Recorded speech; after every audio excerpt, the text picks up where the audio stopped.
Hello students. So once again welcome to the session for management concepts and organization behavior. Today we will be discussing organizational conflict. The objectives of this session are define conflict, what are the causes of conflict, sources of conflict, types of conflict, functions of conflict, conflict process, conflict resolution and Johari window. So first of all we will discuss what is conflict. Organizational conflict is defined as a state of disagreement that is caused by perceived or actual opposition amongst the people working in an organization. So basically when we talk about conflict, it begins from any kind of difference, but it gradually increases if that difference is not discussed or resolved. The hostility or conflict can be of interest, values or needs that can result in an inevitable clash between authority and the people affected or even between colleagues. Conflict encompasses a wide range that people experience in an organization. So it may be related to incompatibility of goals, differences over interpretations of facts, disagreements based on behavioral expectations. On the basis of all these, the conflict is classified into two, functional and dysfunctional conflict. So what is functional conflict? Conflict that supports the goal of the group and improves its performance. So it is said that some amount of conflict is required or desired to achieve the effectiveness of accomplishing goals and objectives, because every individual is a unique human being with unique set of skills, abilities and intellectual capacities. So if we have difference of opinion, so out of that difference definitely certain good things come out which one person alone cannot think upon. So that ways conflict is considered a functional type of conflict. When does a conflict become dysfunctional conflict? When it starts hindering the performance of the group. When there are too much of ego defensiveness and competitiveness and these kind of problems starts occurring, then the group becomes far from achieving their goals, and then it turns out to be dysfunctional conflict. What are the sources of conflict? So basically, first of all, the change. So we will discuss in the further units about organization change. So any kind of change in an organization may become the source of conflict. Like implementation of new technology can also lead to stressful change. Then interpersonal relationships can also be one of the sources of conflict. When different personalities come together in a workplace, there is always the possibility that they may not get along well.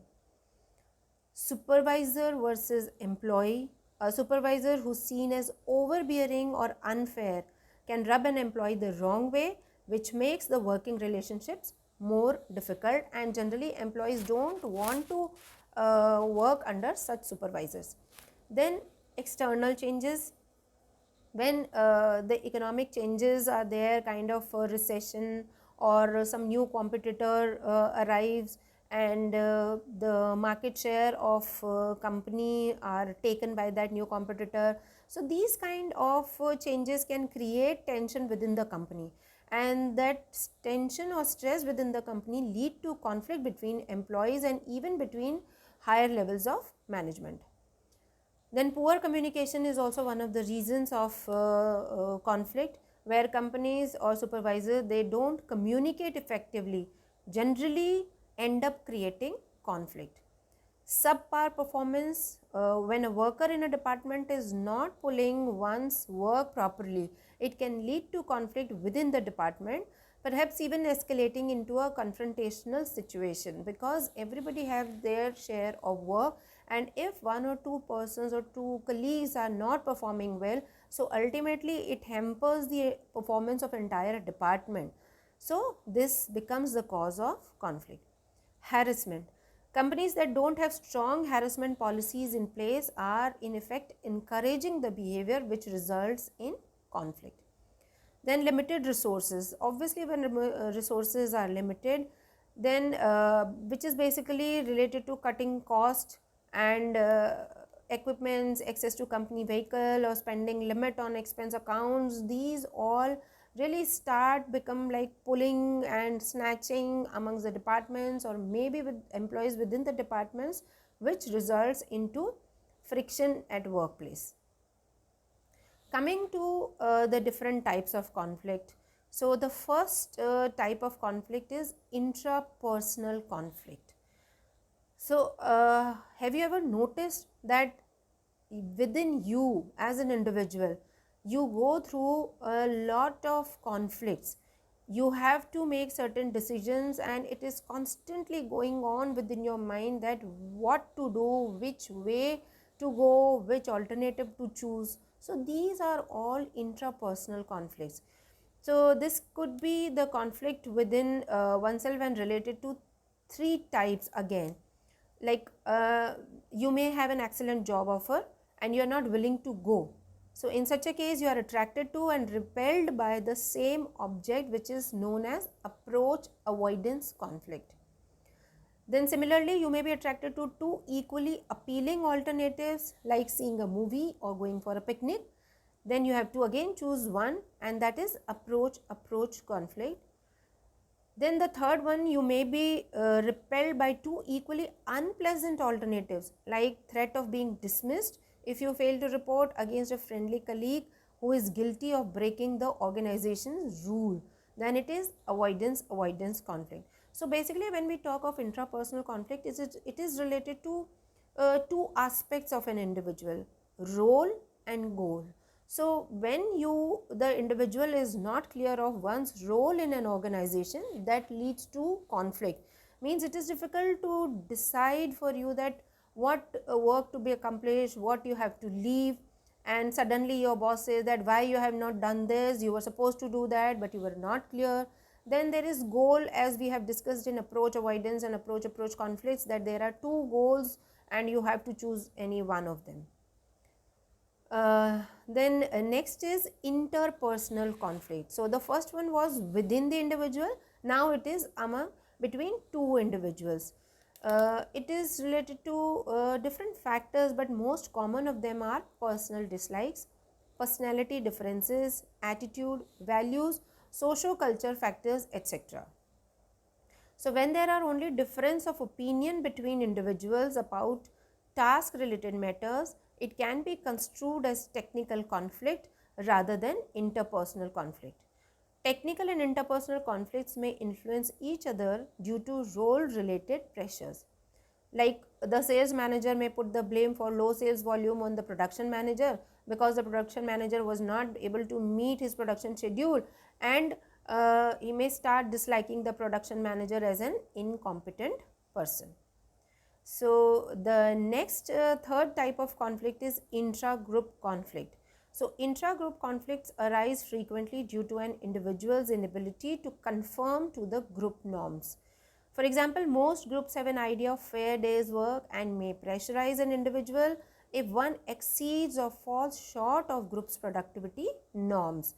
So it happens like if someone is doing really good, we really ask that person in the group कि भाई थोड़ा slow चलो, बाकी लोग भी हैं, वो लोग नहीं कर पा रहे हैं, and you always do like this. So that may be the case, or all the members in the group are able to do and the one person is lacking behind. So anyways, so if the individual resents any such pressure or punishment, he or could come into conflict with other group members.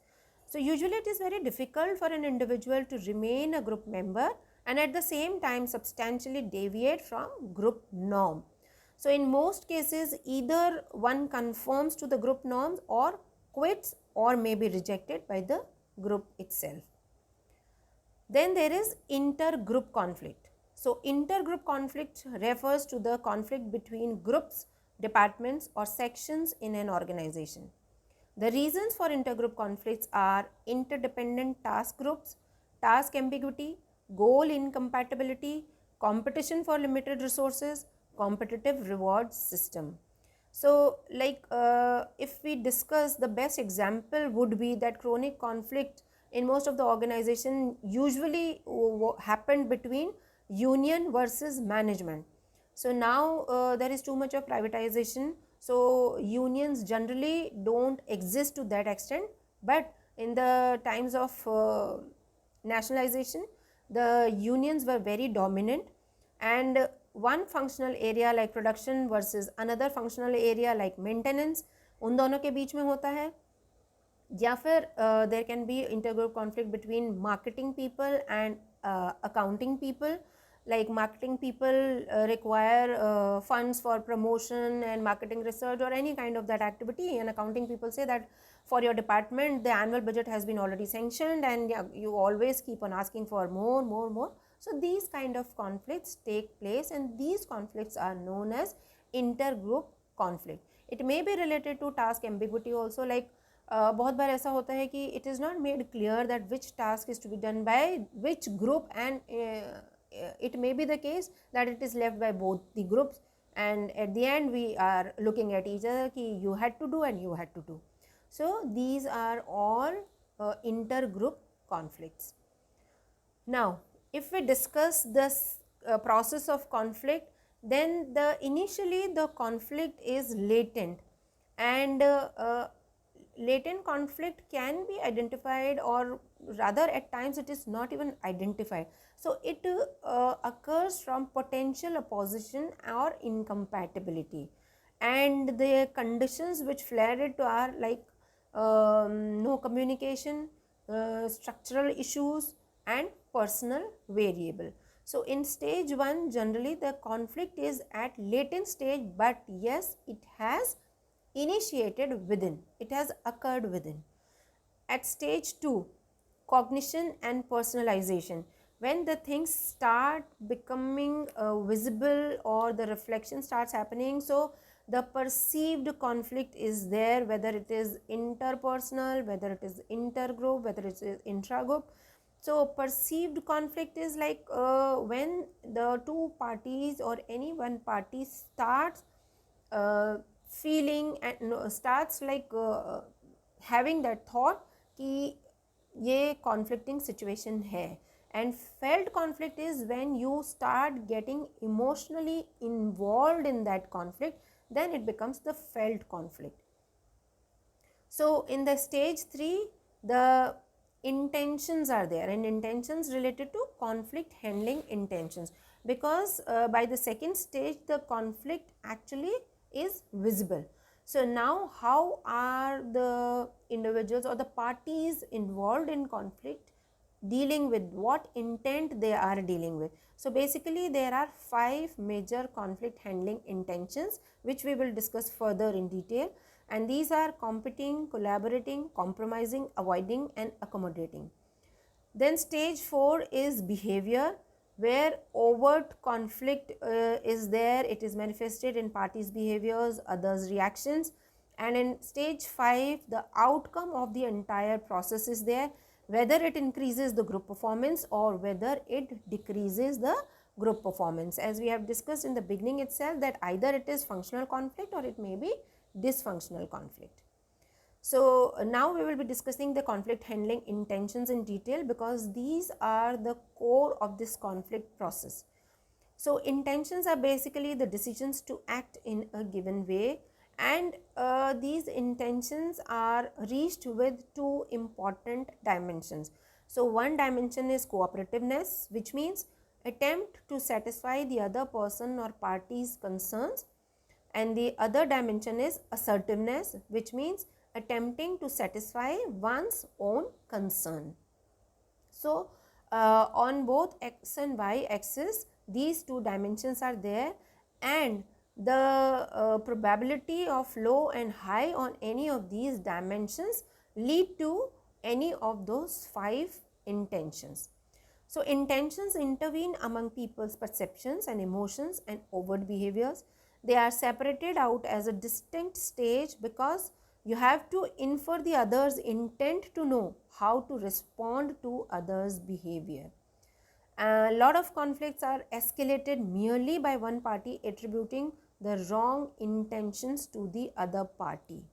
So that is why conflict handling intentions are very important part of the conflict process.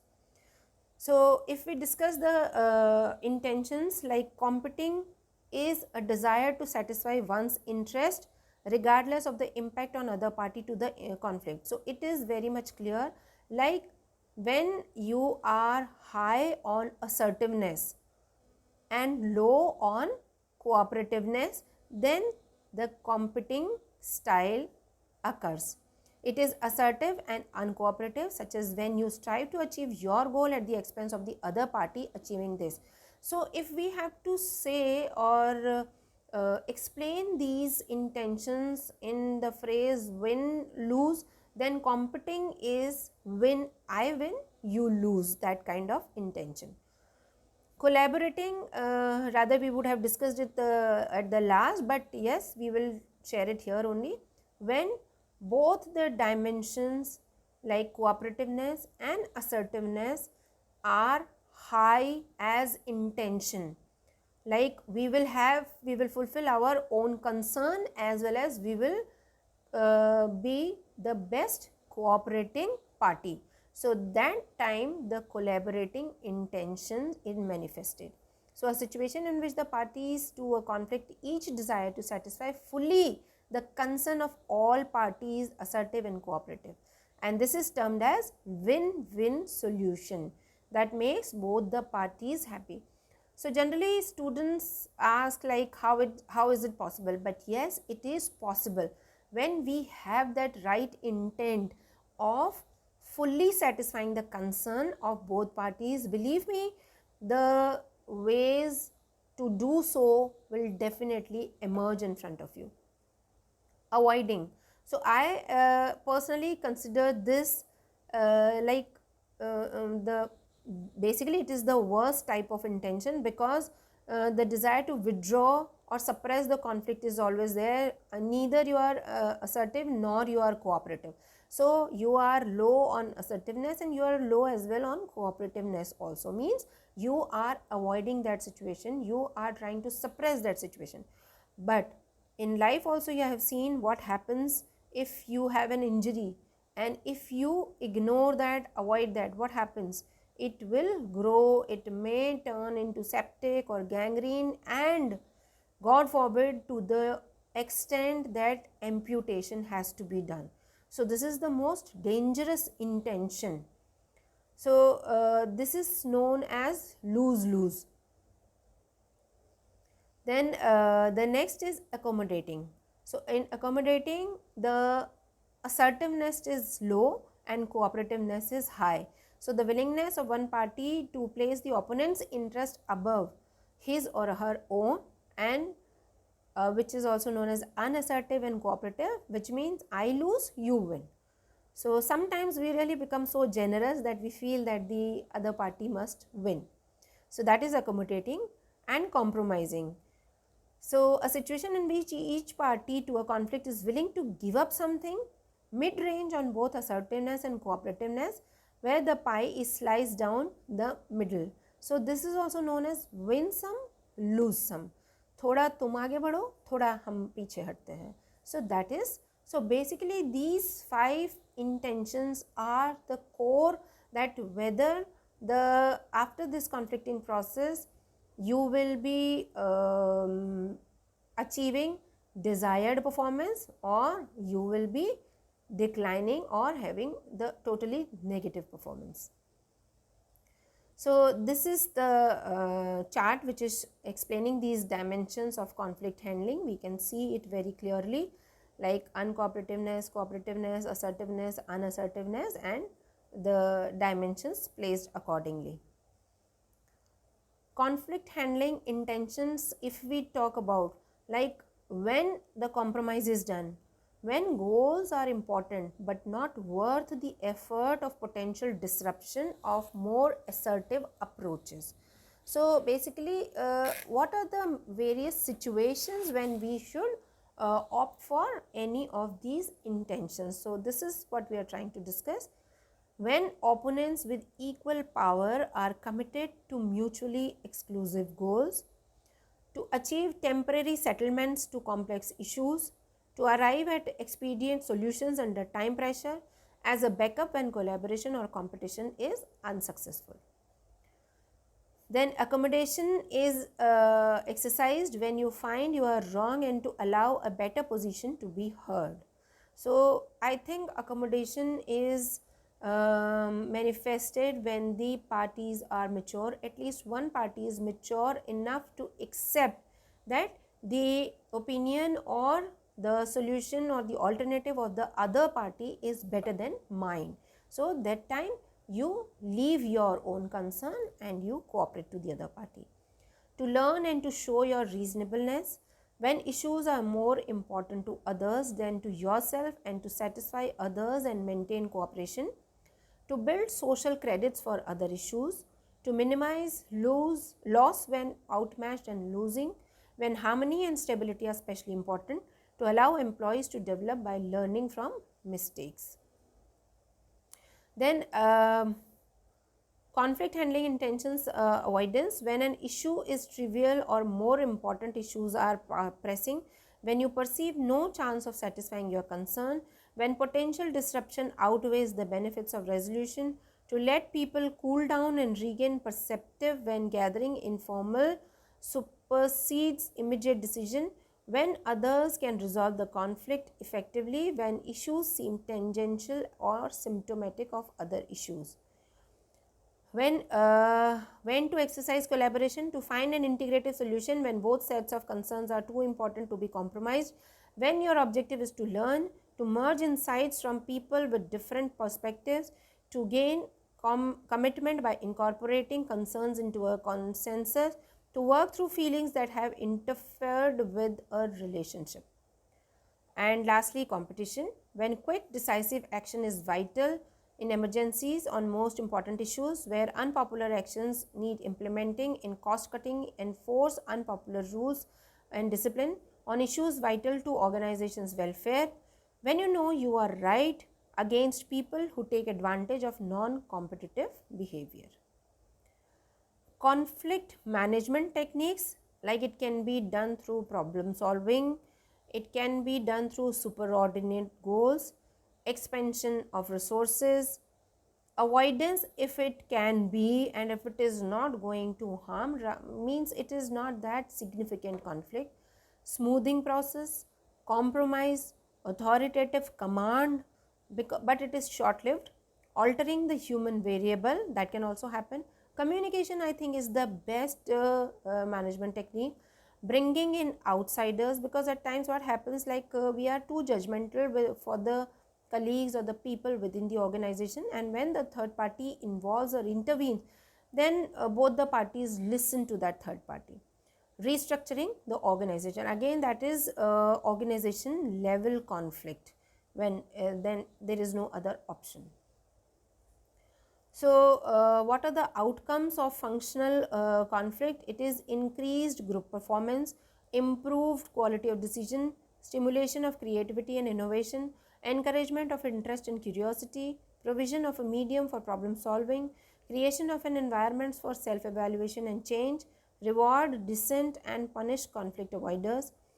So there are certain, one example of General Motors which I have shared, it suffered because it had too little functional conflict, means there was too much of decreased group performance. Many of GM's problem arise from late 1960s to 1990s, and they can be traced to a lack of functional conflict, and it hired and promoted individuals who were yes men, loyal to GM to the point of never questioning company actions.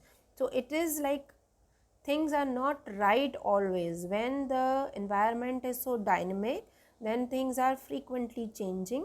You also need to move along with that. Managers were for the most part homogeneous, conservative white males raised in the Midwestern United States who resisted change. They preferred looking back to past successes rather than forward to new challenges.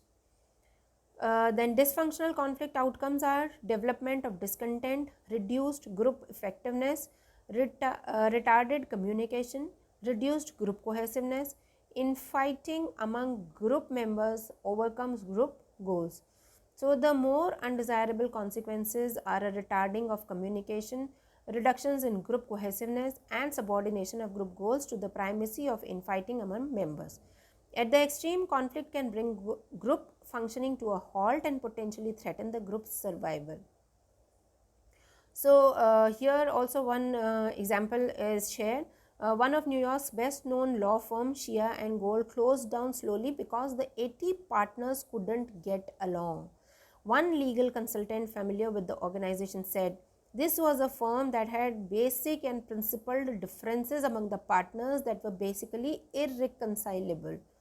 That same consultant also addressed the partners at their last meeting. You don't have an economic problem, he said. You have a personality problem because you hate each other. So, this is all about conflict. Thank you so much.